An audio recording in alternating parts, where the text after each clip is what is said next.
여러분 평안하십니까? 오늘도 말씀과 함께 주님의 은혜 가운데 거하시기 바랍니다. 오늘 말씀은 느헤미야 9장입니다. 말씀 개요입니다. 1절부터 5절은 백성들이 금식하면서 회개하는 내용이고 6절부터 38절은 백성들이 역사를 회상하고 하나님과의 언약을 새롭게 하는 내용입니다. 말씀 묵상입니다. 학사 에스라의 율법책 낭독으로 시작된 이스라엘 백성들의 영적 각성은 초막절 준수에 이어서 거국적인 회개 운동으로 이어지게 됩니다. 1절과 2절입니다. 그달 29날에 이스라엘 자손이 다 모여 금식하며 굵은 베옷을 입고 티끌을 무릅쓰며 모든 이방 사람들과 절교하고 서서 자기의 죄와 조상들의 허물을 자복하고 말씀을 통해 죄를 깨달았기 때문에 자신들과 조상들의 죄를 자복하고 회개하게 되었던 것이죠. 은혜 중에 은혜가 회개의 은혜입니다. 하나님께서는 우리의 죄를 용서하시는데 회개할 때 용서하십니다. 죄에 대한 하나님의 용서와 사랑의 은혜는 회개할 때 임하는 것이죠.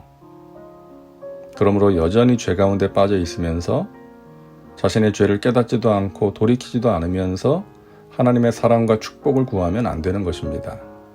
철저하게 회개해야 합니다. 인생의 큰 문제는 자신의 죄를 모르는 것입니다. 죄를 죄로 여기지 않는 거예요. 그러다 보니까 회개하지 않고 계속해서 뻔뻔하게 죄를 짓는 것입니다. 그러나 하나님의 은혜가 임하면 자신의 허물을 깨닫게 되고 회개하게 되는 것이죠.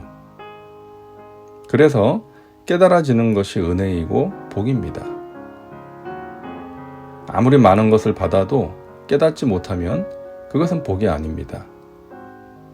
당연하게 여기는 지식, 재물, 건강, 젊음은 결코 복이 아니죠. 이 모든 것들이 당연한 것이 아니고 하나님께서 주신 은혜라는 것을 깨달을 때 복이 되는 것입니다. 마찬가지로 자신에게 있는 허물도 깨달을 때 회개할 수 있기 때문에 깨달을 수 있는 것이 은혜입니다. 그래서 우리가 날마다 말씀의 거울 앞에 서서 자신의 모습을 보고 기도로 하나님께 나아가는 것이 필요한 것입니다. 2절을 보면 모든 이방 사람들과 절교하고 라고 말씀합니다. 그동안 이방 사람들과 함께하면서 그들의 죄악된 문화에 휩쓸려 살았던 것에서 돌아섰다는 것이죠. 참된 회개는 죄에서 돌아서는 것입니다. 말로만 잘못했습니다, 회개합니다 라고 고백하는 것에서 끝나는 것이 아니라 자신이 빠져서 살던 죄에서 떠나는 것입니다.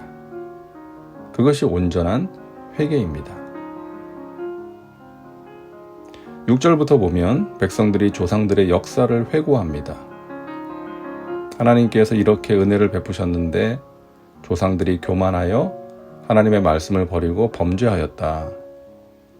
그러함으로 하나님의 심판을 받았고 환난 중에서 부르짖을 때에 하나님께서 여러 번 긍휼을 베푸시고 구원해 주셨건만 또다시 범죄하여 심판을 자초했다. 우리는 이렇게 죄를 지었지만 하나님께서는 언제나 공의로우셨고 부르짖을 때 자비를 베푸셨다라고 고백하면서 38절에서 이렇게 말합니다. 우리가 이 모든 일로 말미암아 이제 견고한 언약을 세워 기록하고 우리의 방백들과 레위 사람들과 제사장들이 다 임봉하나이다 하였느니라. 언약을 세우겠다 이 말은 자신들이 주도적으로 하나님과 언약을 체결하겠다는 것이 아니라 하나님께서 조상들과 맺은 언약을 새롭게 하겠다는 것입니다. 언약을 갱신하겠다는 것이죠. 하나님께서 이미 조상들과 맺으신 그 언약을 기억하고 그것을 지킬 것을 다짐하는 것입니다. 해이해졌던 영적인 상태를 바로잡고 이제는 하나님의 말씀을 지켜 행하겠다는 결단을 의미하는 것이죠. 다시 말해서 하나님과 멀어졌던 관계, 끊어졌던 관계를 새롭게 하겠다는 것입니다. 죄의 결과는 하나님과의 관계가 멀어지고 힘들어지는 것입니다. 아담과 하와가 죄를 짓고 나서 하나님을 피해 숨었다고 성경은 말씀합니다. 하나님과 대화하면서 동물의 이름도 짓고 그렇게 아름답게 교제했었는데 죄를 짓고 나니까 하나님을 피해 숨는 거예요. 이것이 죄의 결과입니다. 하나님께서 하지 말라고 한 것을 하게 되면 양심의 가책이 생기죠.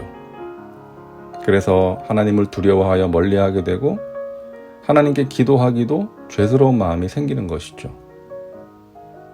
그래도 그 정도면 그나마 다행인데 그것이 지속이 되면 하나님을 의식하지도 못하고 살게 되는 것입니다. 그 결과 하나님께서 주시는 은혜와 복이 공급되는 통로가 막혀버리는 거예요. 그래서 이스라엘 백성들은 회개하고 하나님과의 관계를 새롭게 하겠다. 말씀을 지켜 행하겠다고 스스로 다짐한 것이죠. 그래서 언약을 기록하고 거기에 임봉합니다. 자신들의 도장을 찍은 것이죠. 여러분, 우리에게 가장 중요한 것은 하나님과의 관계입니다. 많은 것을 가지고 많은 것을 이루는 것보다 중요한 것이 하나님과의 관계입니다. 많은 것을 가져서 하나님을 멀리하게 되었다면 그가 가진 것은 복이라고 할 수 없는 것이죠. 우리의 시선과 마음을 하나님으로부터 멀어지게 하는 것들이 많이 있습니다. 그런 것들로부터 마음을 잘 지켜서 하나님을 가까이 하는 복 있는 사람들 되시기를 주님의 이름으로 축복합니다. 다음은 말씀 적용입니다. 오늘 말씀을 통해 당신에게 주시는 메시지는 무엇입니까? 당신 자신과 삶에 구체적으로 적용하시기 바랍니다. 이제 기도합니다. 사랑과 은혜가 풍성하신 하나님, 오늘도 말씀과 함께 살게 하시니 감사합니다.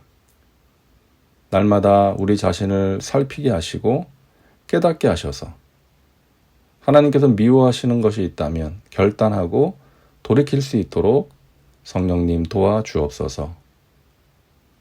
하나님과의 관계가 이 세상 그 무엇보다 중요하다는 것을 알게 하시고 날마다 하나님을 가까이 하는 복 있는 사람들 되게 하옵소서.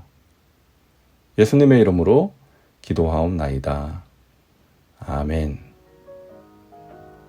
오늘도 말씀과 함께 은혜 가운데 거하시기 바랍니다.